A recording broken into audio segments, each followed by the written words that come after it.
Gâteau des 5 tasses. Ne vous perdez plus jamais dans les mesures. Pour la recette d'aujourd'hui, je vais mettre 3/4 de tasse de chocolat en poudre dans un bol, 3/4 de tasse de huile.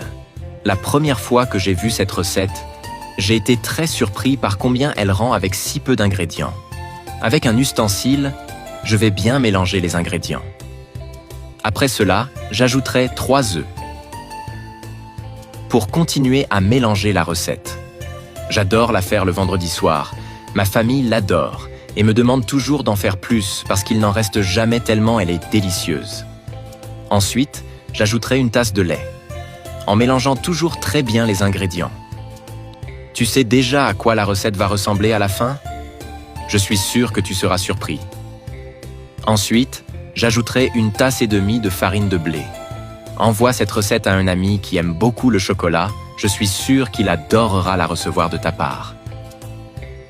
Maintenant, je vais ajouter 1 cuillère à soupe de levure chimique, pour bien mélanger une dernière fois. Et avant que j'oublie, dis-moi de quelle ville tu nous regardes, pour que je puisse t'envoyer un câlin spécial.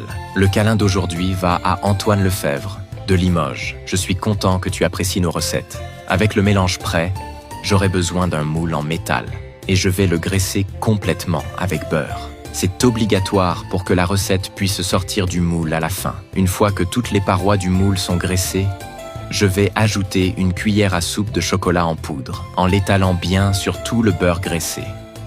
Cela donnera un goût et une texture incroyable à la surface de la recette. J'aime beaucoup faire cela dans les recettes. C'est un truc incroyable. Avec le moule en métal prêt, je vais ajouter le mélange préparé.